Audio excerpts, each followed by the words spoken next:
Coming up on Profiles in Caring, presented by Equitable Life and Casualty. Igloos in the jungle? Not quite.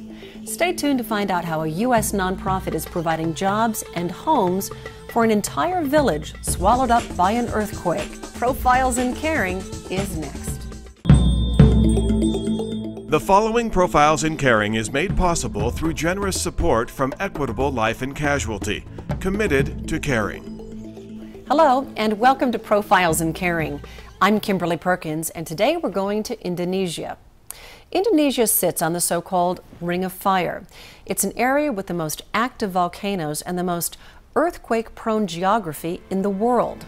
You add to that the most populated islands in the world, and the recipe is clear for disaster. One Indonesian village on the island of Java was swallowed by an earthquake in 2006. Relief efforts provided tents and bamboo huts, temporary shelter that the residents were still living in more than a year later.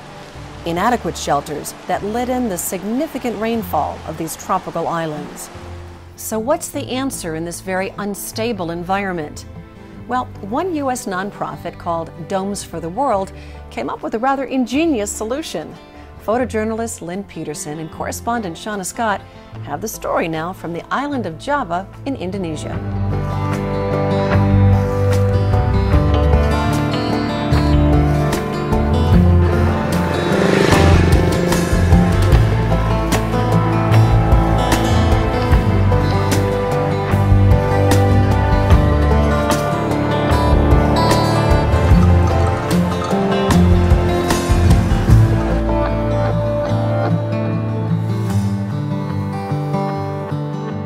Indonesia is an archipelago, or a group of islands, more than 17,000, only 6,000 of which are inhabited.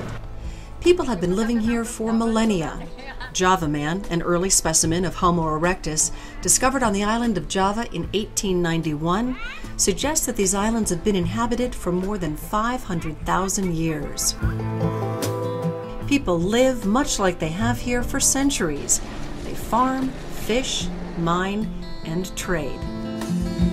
While the current population is over 86% Muslim, there is a rich and diverse cultural and religious history. Buddhism is the oldest religion in the area, but some of the most stunning historical sites are Hindu temple complexes, like the largest in Indonesia, Prambanan. This site was built early in the 9th century AD, but was abandoned soon after construction was completed. Stunning relief carving touches every surface with intricate design.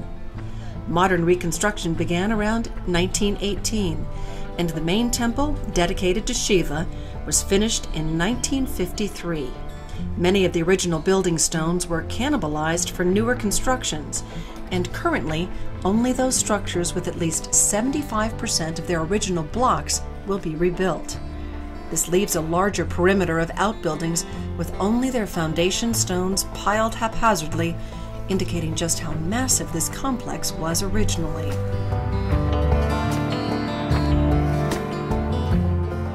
Traditional Indonesian building methods are brick and mortar with a thin veneer of concrete, but without reinforcing infrastructure. Many villages are accessible only by narrow motorcycle pathway, or only on foot. Natives cope with life continuously shattered by volcanic eruptions, tsunamis, and earthquakes. Even national treasures are at risk. The same 2006 earthquake that swallowed Ngelepen toppled stones and closed this facility until damages could be assessed.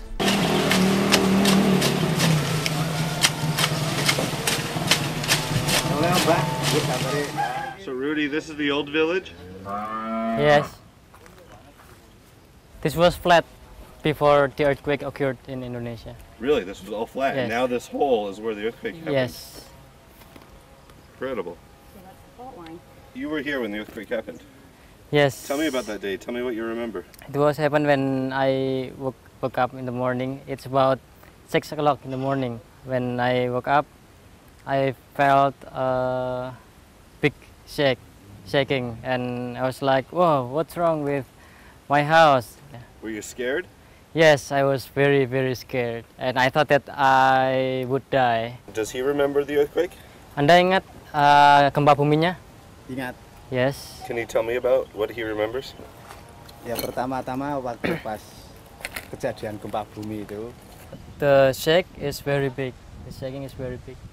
Jadi tanah itu. The ground was like a wave in on ocean. I'm scared about my children. The first time I visited Indonesia, that was the most eye-opening experience of my entire life. I had no idea what went on in other countries. I went there expecting to see what I saw, but I wasn't prepared. I was lucky enough to meet people right away that were able to show me firsthand the devastation, the death and destruction that had happened, and the lack of response. Everywhere we went, I don't know how to explain it, but more than just to say there was utter devastation and no one to help. And yet everybody was smiling. It was the most heartbreaking and uplifting experience of my life. This was the most catastrophically destroyed place that I had ever seen. This place, what had happened was there was an earthquake in May 2006 that had struck the area of Yogyakarta, Indonesia. The island of Java is the most densely populated island in the world.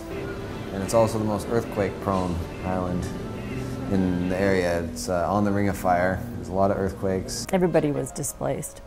In villages where there were 400 homes, maybe 4 homes would still be standing. So you're talking everybody was living on the ground. Old people, young people, most people had lost somebody. And yet, like I say, they were still smiling. I see a lot of NGOs come in and they bring tents and temporary shelters, and 2 years after the disaster, they're still living in the tents. They have nowhere to go, no money. The tents are falling apart, their bamboo huts aren't lasting. And I see a problem, just keep ongoing problem. There's a lot of earthquakes. I've been here 5 months, and there's been 3 on this island so far. We found a village that was ready to be rebuilt. The entire village was swallowed whole by a catastrophic landslide. It wasn't really even a landslide, it was a sinkhole. The land had opened up and the village had fallen inside. There's going to be another earthquake here, and the question is, do we keep rebuilding the same house over and over and over again, or do we come up with an option that we never have to rebuild again?